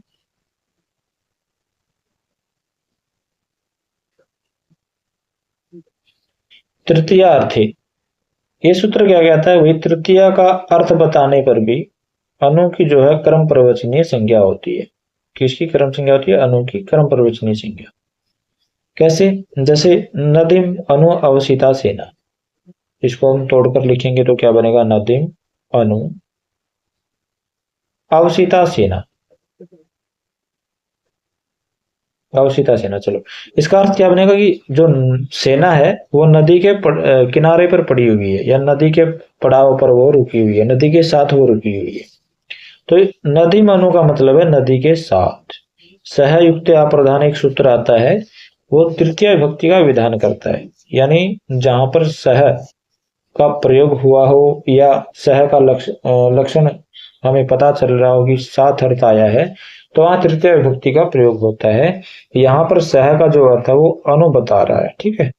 अनु जो है यहाँ पर सह का अर्थ बता रहा है, इसलिए क्या हुआ, इसकी कर्म संज्ञा कर्म प्रवचनीय संज्ञा हुई। कौन से सूत्र से? तृतीयार्थ सूत्र से। और फिर द्वितीय विभक्ति हुई कौन से सूत्र से? कर्म प्रवचनीय युक्त द्वितीय, कर्म प्रवचनीय युक्त द्वितीय सूत्र से द्वितीय विभक्ति हुई, तो बना नदीम, ठीक है। नदी के साथ लगा ना ये, तो नदीम बनेगा, द्वितीय एक वचन। चलिए आगे चलते हैं।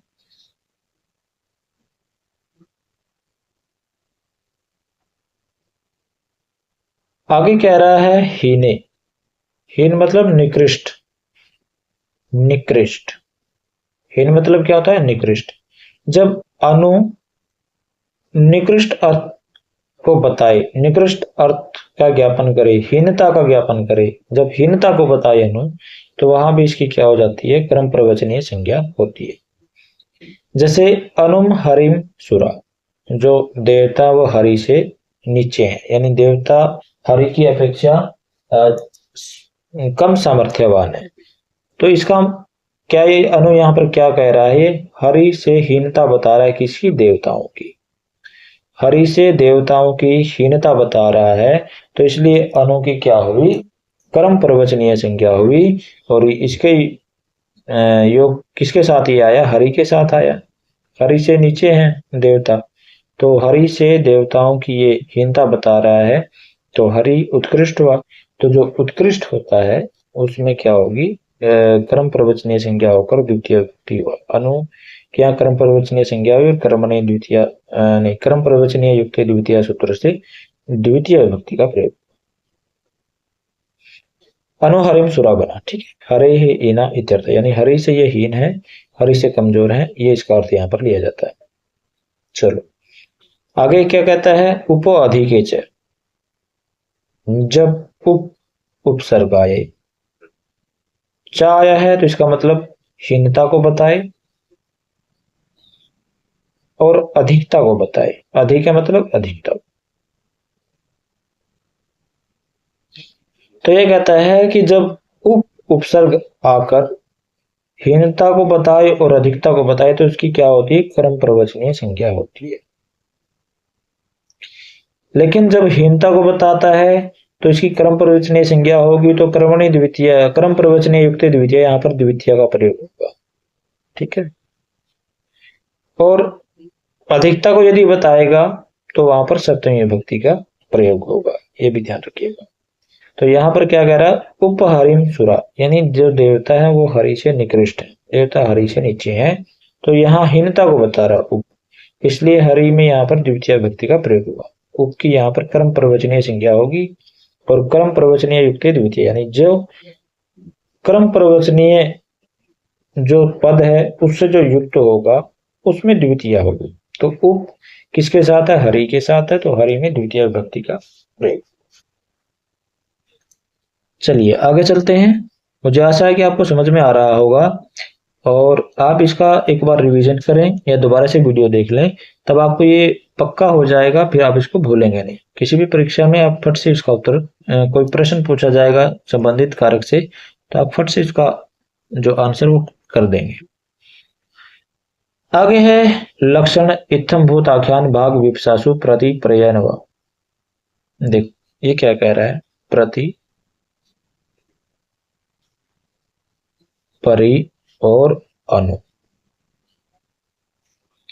ये तीनों उपसर्ग जब क्या बताएं? लक्षण, किसी का लक्षण द्योतित करें। इत्थम भूत यानी ऐसा हुआ, ठीक है। ऐसा अर्थ बताने पर, आख्यान, इत्थम्भूत आख्यान ऐसा अर्थ बताने पर, भाग हिस्सा, विप्सासु मतलब पुनरावृत्ति बताने के लिए जब इनका प्रयोग होता है तब क्या होगा, इनकी कर्म प्रवचनीय संज्ञा होगी, कर्म प्रवचनीय संज्ञा इनकी होगी। और फिर जिसके साथ ये लगे होंगे उसमें क्या होगा, द्वितीय विभक्ति का प्रयोग होगा। कौन से सूत्र से, कर्म प्रवचनीय युक्ते द्वितीय सूत्र से। जैसे इन्होंने लक्षण अर्थ में उदाहरण दिया, वृक्षम प्रति परि अनुवा विद्योतते विद्युत, यानी जो बिजली है वो चमकती है वृक्ष की तरफ, ठीक है, वृक्ष के ऊपर। ये लक्षण दिया है कि बिजली कहाँ पर चमकती है, बिजली कहाँ पर लक्षित होती है, वो वृक्ष की ओर लक्षित होती है, यानी जहां पर वृक्ष है उसकी तरफ जो बिजली वो लक्षित हो रही है, वो प्रकाशित हो रही है। इत्थम भूत आख्यान, इतम भूत आख्यान यानी ऐसा है, जैसे भक्तो विष्णु प्रति परि अनुवा, यानी जो भक्त है वो विष्णु की ओर है, यानी भक्त किसका, वो विष्णु का है, यानी वो ऐसा भक्त है जो विष्णु की स्तुति करता है। तो इत्थम भूत आख्यान आया ये। भाग, लक्ष्मी हरिम प्रति परि अनुवा, जो लक्ष्मी है वो हरि का ही एक हिस्सा है, वो हरि का ही एक भाग है, ठीक है। विप्सायाम, पुनरावृत्ति, बार बार आना। तो वृक्षम वृक्षम प्रति परि अनुवा सिंचती, यानी हर एक वृक्ष को वो सिंचता है। उसने कुछ ज्यादा वृक्ष लगा रखे होंगे, 1 2 3 4, वो हर एक वृक्ष को सिंचता है, यानी प्रत्येक वृक्ष को।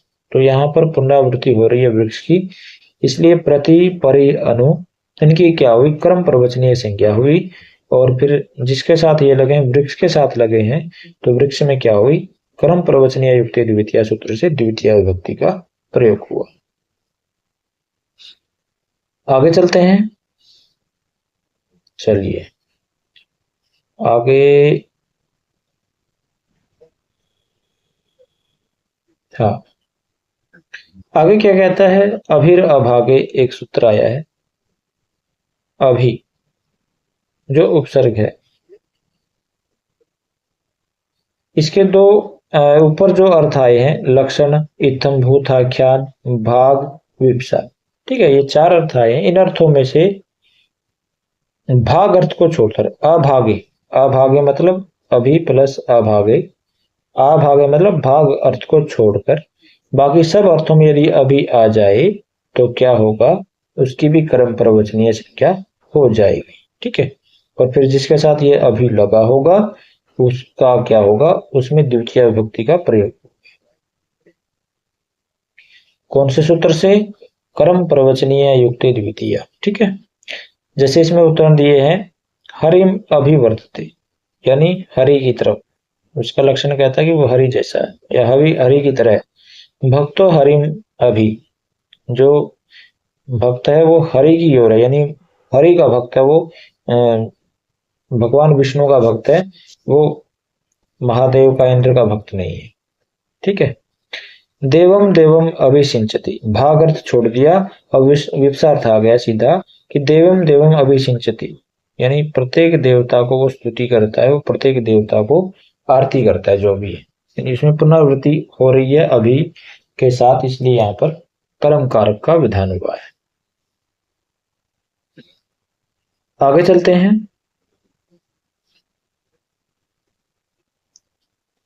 अधि परि अनर्थको, जब अधि और परि अनर्थक हो, इनका कोई विशेष अर्थ नहीं होता, ये धातु के साथ लग तो जाते हैं लेकिन वही धातु वाले अर्थ को ही जब ये बता रहे होते हैं तब ये अनर्थक कहलाते हैं। जब ये अनर्थक हो अधि और परि, तब इनकी क्या हो जाएगी, कर्म प्रवचनीय संज्ञा हो जाएगी, ठीक है। ये उदाहरण दिए हैं अनर्थकता के, कुतो अद्यागच्छति, कहां से आ रहे हो, कुतः प्रयागच्छति, कहां से आ रहे हो। तो ये अपना कोई अलग से अर्थ नहीं बता रहे, धातु का अर्थ ही ये बता रहे हैं, इसलिए इनकी क्या हुई, क्रम प्रवचनीय संज्ञा हुई। चलिए आगे चलते हैं। आगे कहता है सुपूजाया, जब सु उपसर्ग पूजा के अर्थ में आया हो तब इसकी क्या होगी, क्रम प्रवचनीय संज्ञा होगी।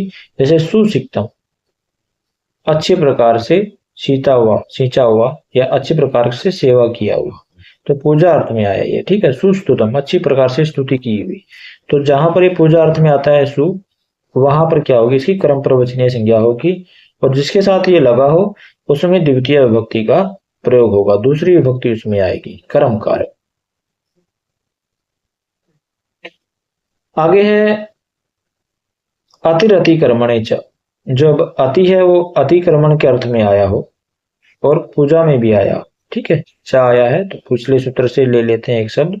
तो पूजा और अतिक्रमण में जब आया हो तब उसकी क्या होती, क्रम प्रवचनीय संज्ञा हो जाएगी। जैसे अति देवान कृष्ण, जो कृष्ण है वो देवताओं को लांघ गया, यानी बाकी सभी देवताओं से कृष्ण जो है बड़े हैं, ठीक है।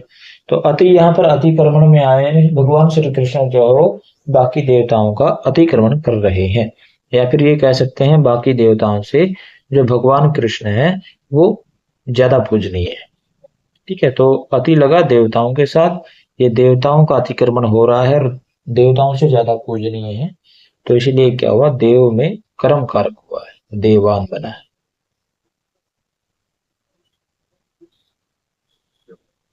आगे क्या कहता है, अपि पदार्थ संभावना अनु अवसर्ग ग्रहा समुचयेषु। देखो ये कहता है जब अभी उपसर्ग पदार्थ संभावना के लिए, अनवसर्ग के लिए, ग्रह समुच्चय के लिए। पदार्थ संभावना तो है कि भी पदार्थ की संभावना, ठीक है। और अनुअवसर्ग क्या होता है, स्वेच्छाचार, स्वेच्छाचारी कोई होता है, स्वेच्छा अपनी स्वतंत्रता से अपनी इच्छा से कोई काम करने वाला हो, अनुसर्ग उसको बोलते हैं। ग्रह मतलब डांटना किसी को, धिक्कारना। समुच्चय समुच्चय मतलब जब समुच्चय अर्थ में भी आए तो अपि क्या है, वो कर्म प्रवचनीय संज्ञा होता है, उसकी कर्म प्रवचनीय संज्ञा हो जाती है।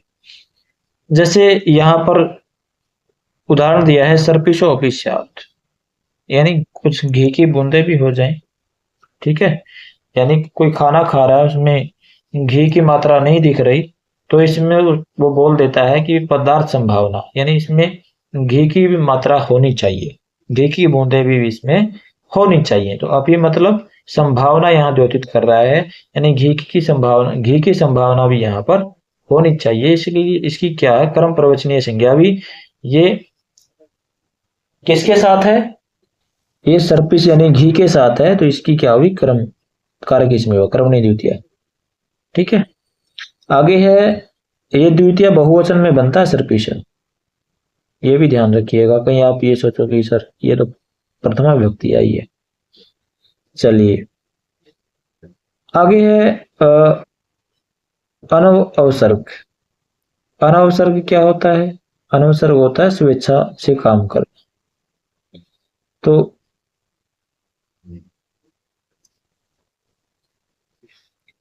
अनवसर्ग अपि स्तोहि, अपि मतलब आपकी इच्छा है भाई, स्तोहि आप पूजा कर भी सकते हो, आपकी इच्छा है, नहीं भी कर सकते हो, ठीक है। और क्या है, ग्रहा किसी को धिक्कारना, जैसे कोई बोल रहा है धिक देवदत्तम अपि स्तुयाद वृषभ, यानी देवदत्त को धिक्कार है जो शूद्र या नीच की भी पूजा करता है, ठीक है। ग्रहा यहाँ पर निंदा अर्थ में है, यानी इसकी निंदा की जा रही है कि आप जो ऐसे आदमी हो जो मतलब दुष्ट आदमी की भी पूजा करता है, तो यहाँ ग्रह अर्थ में आया है अपि, इसलिए इसकी क्या हुई, कर्म प्रवचनीय संज्ञा होगी। समुच्चय अर्थ में आया है अपि सिंच अपि स्तुहि, यानी आपकी इच्छा है आप सींच भी दो, साफ सफाई कर लो, या उसको मतलब अपने इच्छा से आप उसको सींच भी सकते हो और स्तुति भी कर सकते हो, ये समुच्चय अर्थ में आया है। चलिए आगे चलते हैं।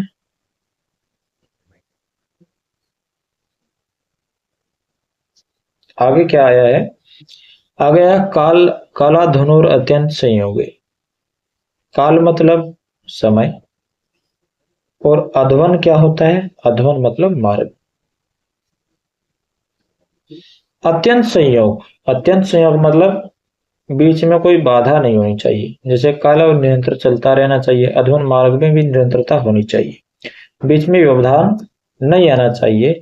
तो जब निरंतरता होगी, दोनों में अत्यंत संयोग होगा, तब क्या होगा, इनके योग में द्वितीय विभक्ति का प्रयोग, ठीक है, द्वितीय विभक्ति, यानी कोई काम लगातार हो ही रहा है, वो पूरा नहीं हुआ।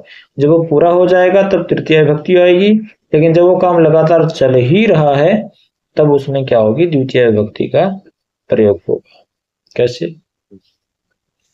जैसे मासम कल्याणी, मासम कल्याणी यानी एक महीना जो है कल्याणी, कल्याणी का है, ठीक है, ये पूरा महीना, बीच में कहीं विराम नहीं। मासम अधीते, एक महीने तक जो है वो अध्ययन करता है, यानी पहली 1 तारीख से लेकर 30 या 31 तारीख जो भी है, तो पूरे महीने अध्ययन करता है, बीच में कभी भी वो रेस्ट नहीं करता, वो बीच में कभी भी प्रमाद नहीं करता। ऐसा नहीं कि उसने पहले 5 दिन पढ़ा, फिर 2 दिन की छुट्टी लगा ली, फिर पढ़ा, फिर छुट्टी लगा ली, नहीं, वो लगातार पढ़ रहा है 1 महीने से। मासम गुड़ाधाना, गुड़धाना, 1 महीने का गुड़धान, ठीक है। क्रोशम कुटिला नदी, 1 कोस तक नदी जो टेढ़ी मेढ़ी है, यानी ऐसे टेढ़ी मेढ़ी 1 कोस तक, बीच में कहीं भी ये सीधी नहीं है, 1 कोस तक बिल्कुल ऐसे टेढ़ी मेढ़ी है, इसलिए इसमें निरंतरता है, ठीक है। क्रोशम अधीते, 1 कोस तक वो पढ़ता रहता है, यानी 1 कोस तक वो जाता है और अपने हाथ में पुस्तक ले रखी है उसने और वो पढ़ता जाता है, यानी वो बीच में रुकता नहीं है। तो ऐसे जो कालवाची और मार्गवाची जो शब्द हैं जिनके साथ अत्यंत संयोग बना हो, यानी जिसमें निरंतरता बनी हो, खत्म नहीं हुई हो या बीच में कोई व्यवधान ना आया हो, तो वहां पर क्या है, द्वितीय विभक्ति होती है। कौन से सूत्र से होती है? काला, ध्वनि और अत्यंत संयोग है सूत्र से। चलिए आगे चलते हैं, आगे इतना ही है बस, आज इतना ही। इससे आगे हम नेक्स्ट वीडियो में देखेंगे। तो ये हमारा चैनल है, और यदि आपको लगा कि हमारे द्वारा जो कंटेंट उपलब्ध करवाया जाता है वो यूजफुल होता है या हमारे जो समझाने का तरीका अच्छा है, तो आप हमारे चैनल को सब्सक्राइब करके हमारे साथ जुड़ सकते हैं। और यदि आपको कोई फ्रेंड संस्कृत से रिलेटेड किसी परीक्षा की तैयारी कर रहा है तो आप उसके साथ भी इसे शेयर कर सकते हैं। थैंक यू, धन्यवाद।